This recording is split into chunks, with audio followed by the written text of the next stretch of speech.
I didn't cheat on you, Tessa said, eyes flat, mouth half-curved like she was bored. I just upgraded. You were the safe option. She didn't even look guilty. She looked inconvenienced, like I'd asked her to move her car so I could get out of the driveway. I felt my throat tighten, not from sadness, but from the shock of hearing someone say the quiet part out loud.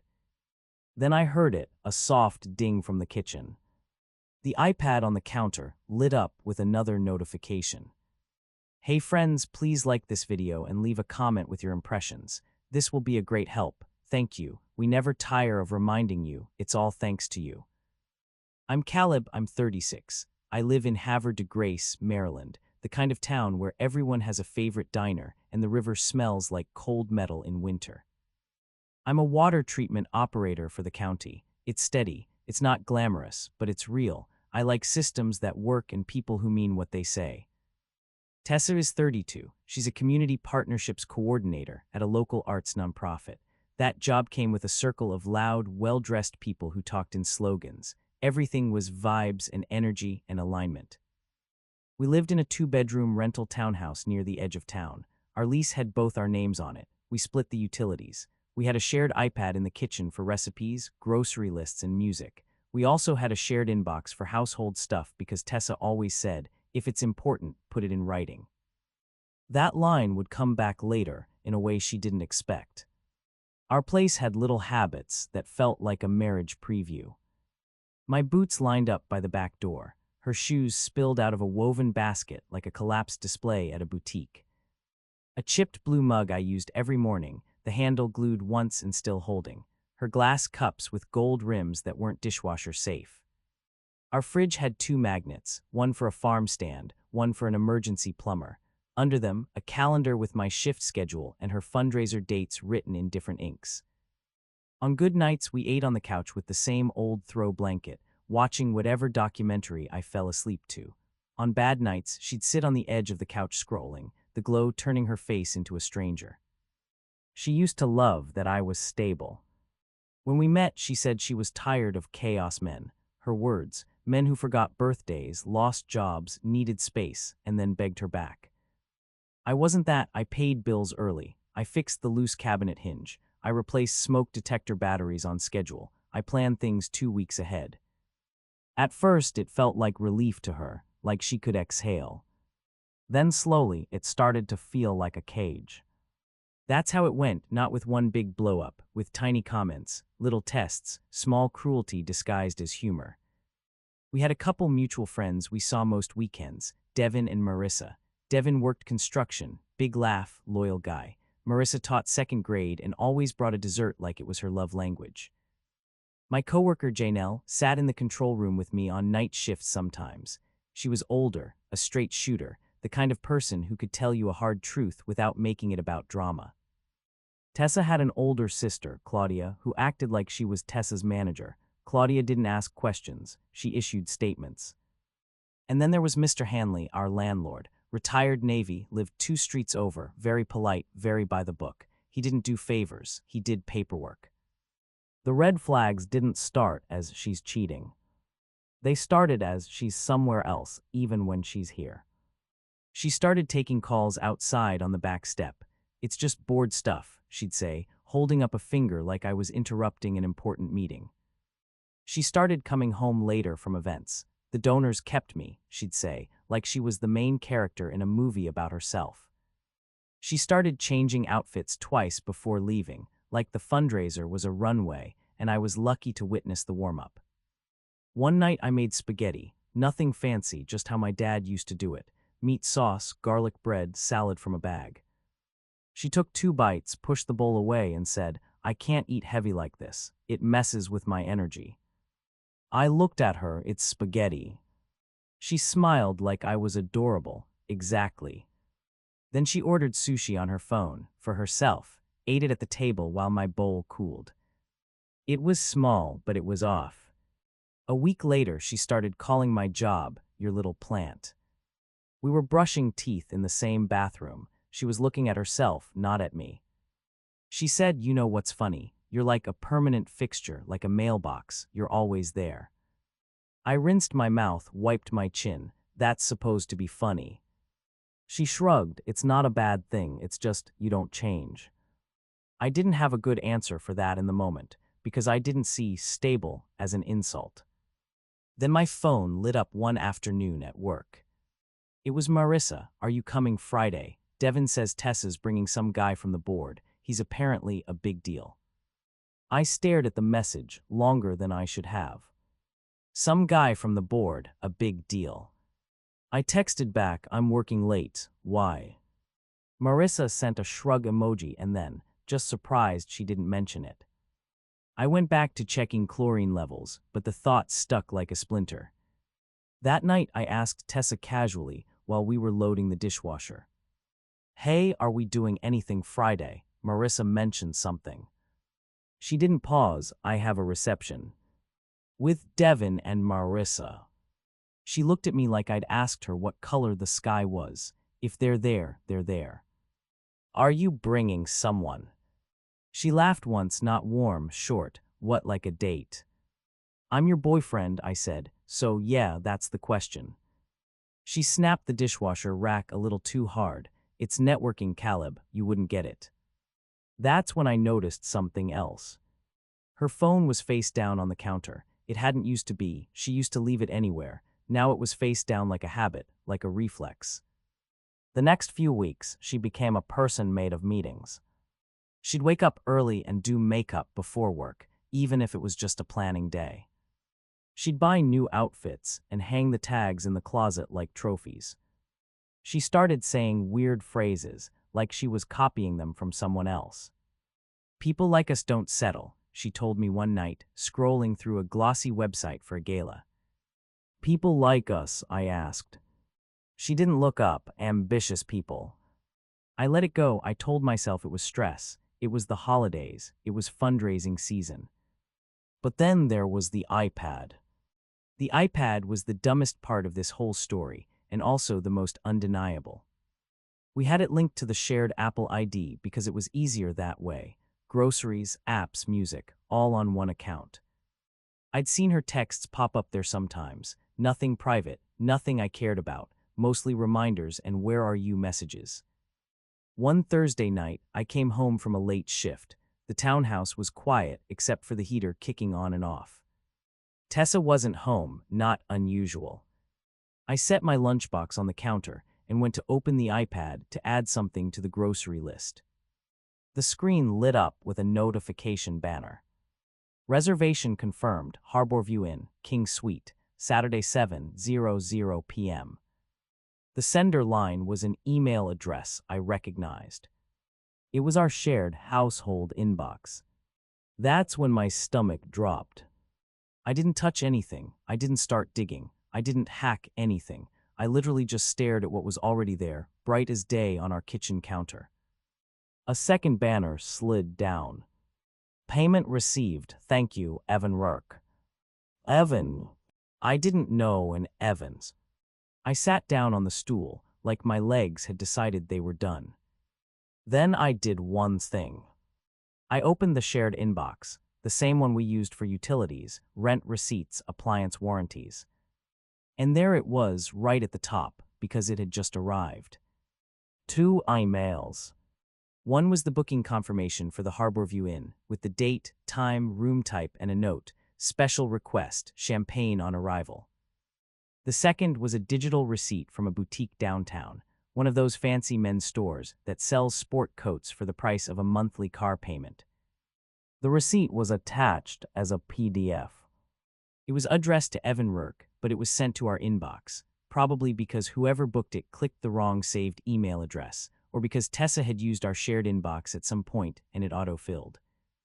Either way, it landed in my lap without me asking. I didn't forward it, I didn't print it, I didn't reply.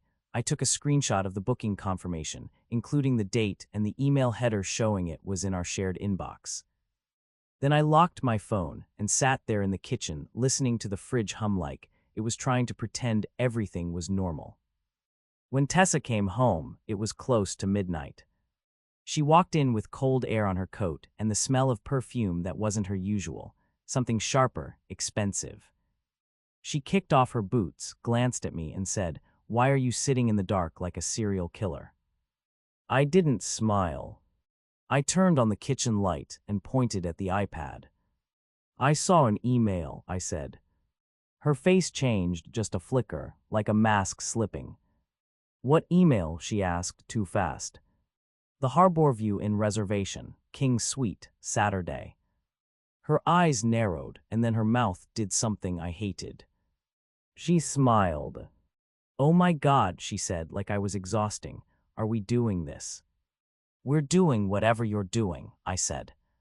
She walked past me and opened the fridge, like she had all the time in the world. Caleb, she said, pulling out sparkling water, it's for work. I watched her hands, they were steady, too steady. Work, I repeated, a king's suite with champagne on arrival. It's for donors, she said. Some people expect a certain level. And Evan Rourke is a donor. She froze for half a second, not long, but long enough. Then she turned and leaned her hip against the counter. Evan is a supporter, she said carefully. He helps fund things. I waited, I didn't argue. Because the more space you give someone when they're lying, the more rope they use. She kept going. It's complicated, she said. You wouldn't understand the politics. Try me, I said. She rolled her eyes. It's not cheating. I didn't raise my voice. Then what is it? She took a sip of sparkling water like she was tasting my patience. Then she did what she always did when she wanted to win. She went for contempt. Honestly, she said, you've been acting like my dad lately. I blinked once, my dad. Always watching, always monitoring, always expecting me to report in. She waved her hand. It's so small town. I could feel the anger trying to come up, hot and sharp. But I swallowed it. Because I'd learned something from Janelle at work. She said, when someone wants a reaction, don't feed it, feed the facts. So I said, is Evan the guy you're seeing? She stared at me like I'd spoken a different language. Then she laughed. Not because it was funny, because she thought it would hurt. I didn't cheat on you, she said, eyes flat again. I just upgraded. You were the safe option. There it was. The cruel lines. It wasn't shouted. It wasn't dramatic. It was said with the same tone you use when you tell someone you're switching phone plans. She took another sip. Like she was proud of herself. My heart did something weird. It didn't break in half. It didn't explode. It got quiet. I nodded once. Okay, I said. That was it. No speech, no begging, no yelling. Just one word. She frowned, okay. Yeah, I said, okay. She looked almost offended that I didn't perform for her. You're not going to fight, she asked. I stood up slowly, not tonight. I grabbed my lunchbox, the one I'd set down earlier, and moved it out of the way like I was clearing space for a project. Then I walked to the bedroom and shut the door. I could hear her in the kitchen, tapping on her phone, probably telling someone how crazy I was, how controlling, how she was finally choosing herself. I lay on the bed fully dressed, staring at the ceiling. Then my phone lit up again. A notification from our bank app, shared account for bills only. A charge pending, Harborview in deposit. My name was on that account too. It wasn't a huge charge, but it was enough. That was the moment I stopped feeling anything like confusion. Because now it wasn't just disrespect. It was theft. The next morning, I went to work like normal. I put on my uniform, I drank coffee from the chipped blue mug, I checked the plant readings, I did my rounds. But inside, I had a list.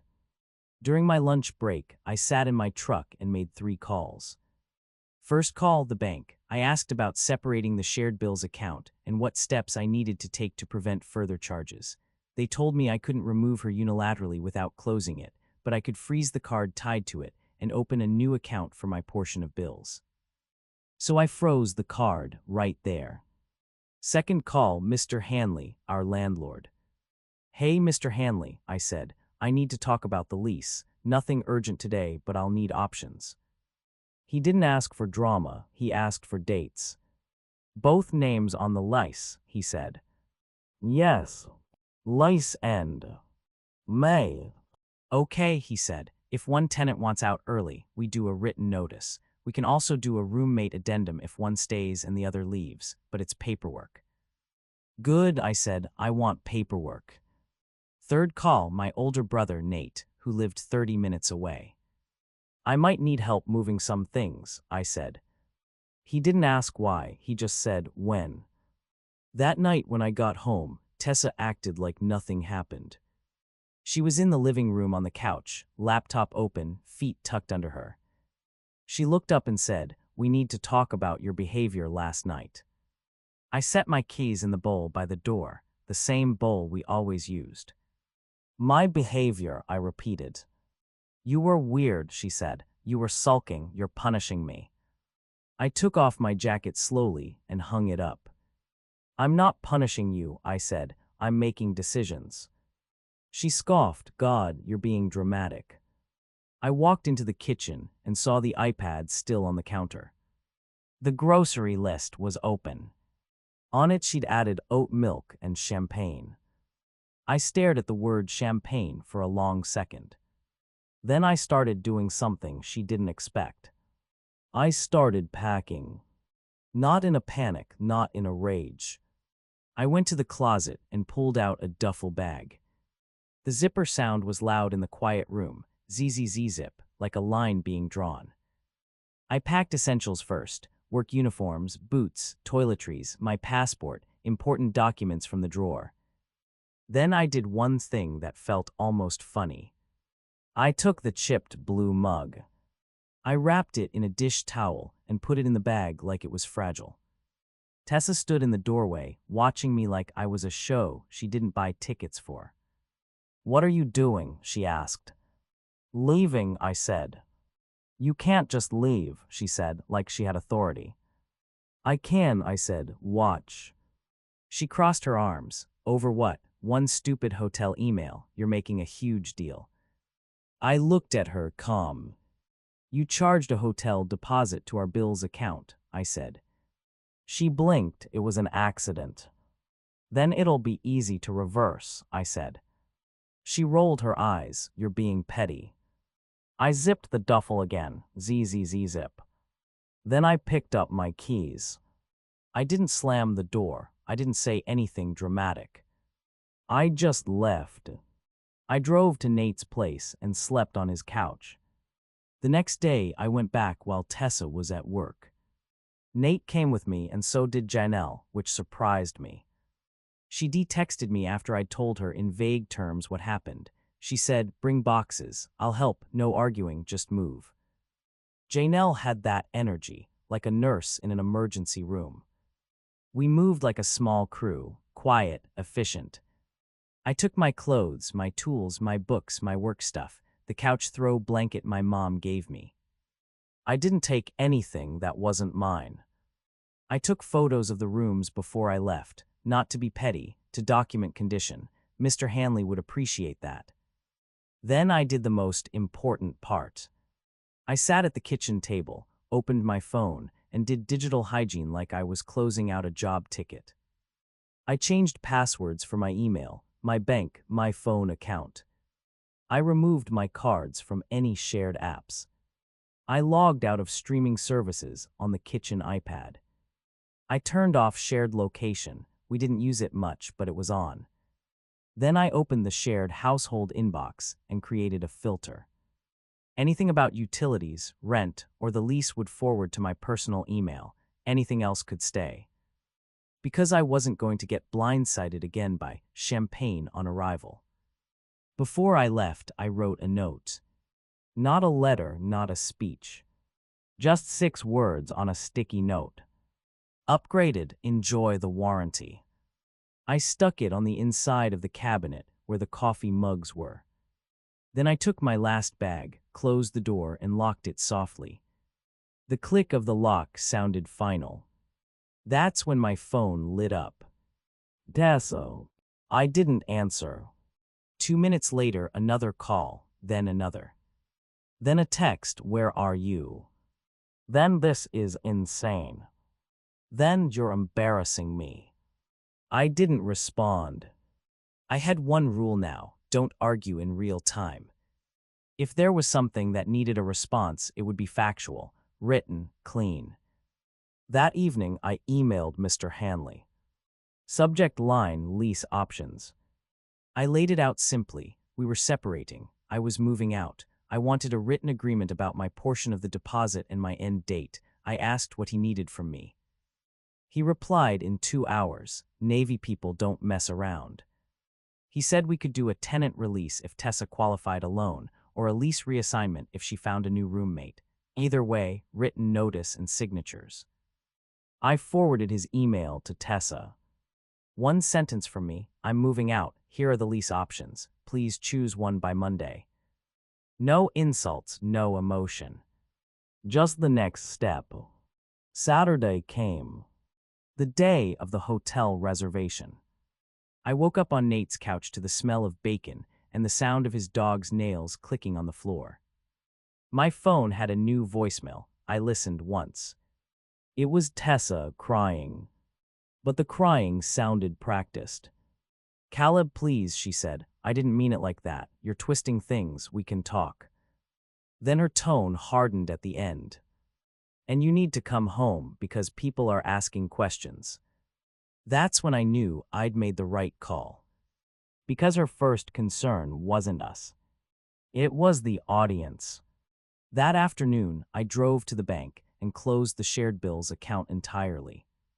I opened a new one in my name. I set up auto pay for my half of the utilities, but only to my new account. I called the electric company and told them I was moving out. They split service. They were used to it. I called the internet provider and removed my card from the account. If Tessa wanted fast Wi-Fi for her networking, she could pay for it. All legal, all normal, all boring. Quiet power is boring. That night, my phone lit up again. This time it was Devin. "Dude," he said, "what is going on?" I could hear noise behind him, music, voices, like a party. I pictured it immediately. A reception, people in nice clothes, Tessa holding court, Evan nearby like a trophy. I kept my voice calm. We broke up. "What?" Devin said. "She's telling people you had some breakdown." I exhaled slowly. I didn't. "Man," he said, sounding torn, "she's saying you accused her of cheating with a donor," and stormed out. I didn't argue with his framing. I said I saw a hotel reservation confirmation sent to our shared inbox, a king suite, champagne, a deposit hit our shared bills account. Silence. Then Devin said, quieter, "That's pretty specific." "I'm not here to campaign," I said. "I'm handling the lease." "Do you have proof?" he asked, like he couldn't help himself. "I have a screenshot of the email header and booking confirmation," I said. "It came to our shared inbox. That's it." He didn't speak for a second. Then he said, "Send it." I hesitated, not because I couldn't, because once you send proof, it becomes a weapon in someone else's hands. But I also knew flying monkeys were already active. So I did it once, clean, minimal. I sent Devin one screenshot, no commentary, just the visible confirmation. Then I sent a text: "I'm not discussing it beyond this. I'm moving on." That was my one shot. Not long after, my phone lit up with Marissa. She didn't even say hello. "Oh my God," she said, "I'm so sorry." "Thank you," I said. "She told me you were jealous," Marissa said, like controlling jealous. I kept my voice even. "There's an email confirmation. It's not a vibe, it's a booking." Marissa made a sound like she was trying not to cry or yell.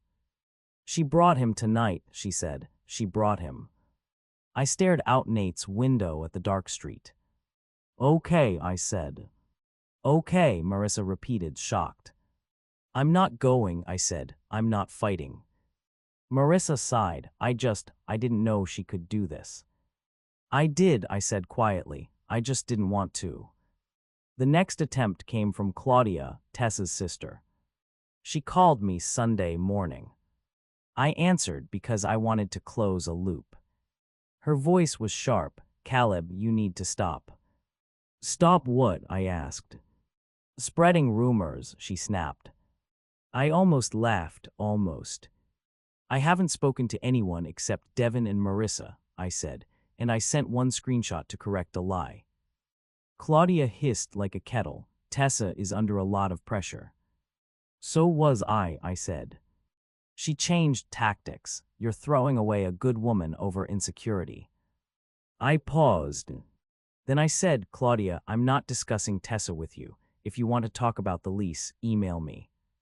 She scoffed. You think you're so righteous. I didn't bite. I think I'm done, I said. Then I hung up. On Monday, Tessa emailed me. Not texted, emailed. Subject: this is crazy. Her message was long, angry, sad, confusing. She blamed stress, donors, my rigid energy, my lack of ambition, my constant judgment. In the middle of it, she wrote one sentence that told me everything. I didn't think you'd actually leave. I forwarded her email to my personal address and replied with 3 sentences. I'm moving out permanently. Please select a lease option with Mr. Hanley. If you prefer, we can schedule a time for you to be present while I collect the remaining items that are mine. No emotion, no debate. Mr. Hanley scheduled a meeting at his house on Wednesday. Tessa showed up with sunglasses on, like she was a celebrity at a courthouse. I showed up with a folder. Inside, printed utility bills, the lease copy, my move-out list, and the bank statement showing the hotel deposit charge before I froze the card. Mr. Hanley looked between us like a referee who hated overtime. He said, Caleb wants to be released. Tessa, can you qualify a loan? Tessa said, of course. Mr. Hanley said, then we do the release. Deposit stays with the lease. If there's damage, you're responsible. Tessa looked at me like I should pay her for the honor of leaving. Mr. Hanley slid paperwork across the table. She hesitated just long enough for me to see it. She didn't want to lose the townhouse. It was part of her image. But she also didn't want the bill. She signed anyway. I signed. That was that. I walked out into the cold air, feeling lighter than I had in months. The weird thing about betrayal is it can feel like grief and relief at the same time. I moved into a small 1-bedroom apartment closer to the plant. Not fancy, clean, quiet. The first night, I sat on the floor eating takeout from a paper container because my table hadn't arrived yet. No music, no scrolling, just silence. And it felt like medicine. I started building a routine that didn't revolve around someone else's moods. Gym twice a week, nothing extreme, just moving my body like it belonged to me again. A weekend welding class at the community college. I'd always wanted to learn. I liked the idea of joining metal the way I wanted my life to be joined. Clean seam, solid bond, no hidden cracks. I picked up extra shifts, not because I was desperate, but because I could. I stopped checking my phone every time it buzzed. I stopped waiting for someone to come home and decide what kind of night we were going to have. A month later, my supervisor pulled me aside and offered me a lead operator position on nights. More responsibility, more money, more trust. I said yes. That's the thing about quiet exits. You don't have to burn a house down to leave it. You just walk away and build somewhere else. Then, near the end of January, my phone lit up with a number I didn't recognize.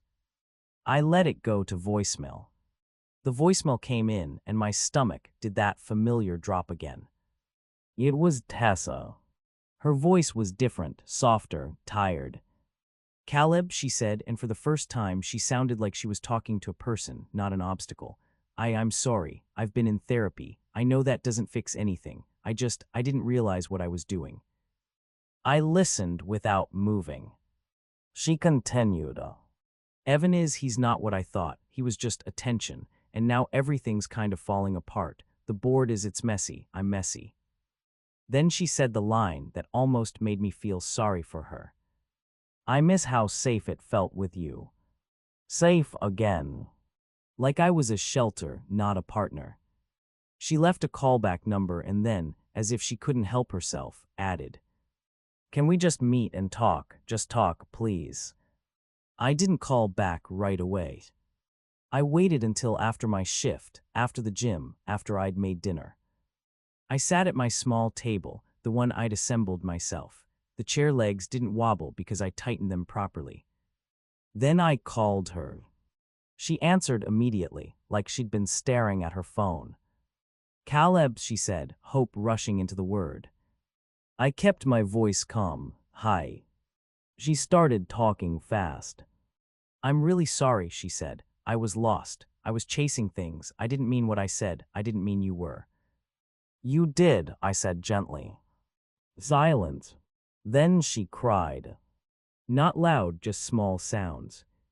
"I've been thinking about us," she said, "about the life we were building. I want that back." I let the silence sit for a moment. Then I said my mirror line. "You said I was the safe option," I said. "I'm not an option anymore." She made a broken sound like she'd been slapped, but I didn't raise my voice. "Caleb, please," she whispered. "I'm trying." "I believe you," I said, "and I hope you keep trying, but not with me." She tried one more move, the old one. "You're being cold," she said. "After everything, you're just shutting the door." I looked around my apartment, my coat on the hook, my boots lined up, the quiet. "I'm being consistent," I said. "That's what I do." She went quiet. Then smaller, she said, "So that's it." "That's it," I said. I didn't insult her. I didn't list her sins. I didn't try to win the argument. I'd already won my life back. Before I hung up, I said one last thing. "Take care of yourself," I said. Then I ended the call. After that, there was no dramatic aftermath. Just peace. Spring came slowly, the river thawed, the town got brighter. I got better at welding. My first few beads looked like bird droppings, but by March I could lay down a clean line. Janelle laughed when I showed her pictures and said, "See, you learn, you adjust, that's the difference." Devin and Marissa invited me over one Saturday for burgers. They didn't bring up Tessa. They didn't need to. Devin just handed me a soda, clinked his can against mine, and said, "Glad you're good." I nodded, "Me too." And on a random Tuesday, months later, I opened my kitchen cabinet and saw my mug. Not the chipped blue one, a new one I'd bought myself, plain, sturdy, no gold rim. I filled it with coffee and stood by my window. My phone stayed silent, no drama, no urgent talk. Just a normal morning that belonged to me. I took a sip and watched the light move across the floor. Quiet, upgraded lives. No champagne on arrival. Just peace that didn't cost me my dignity.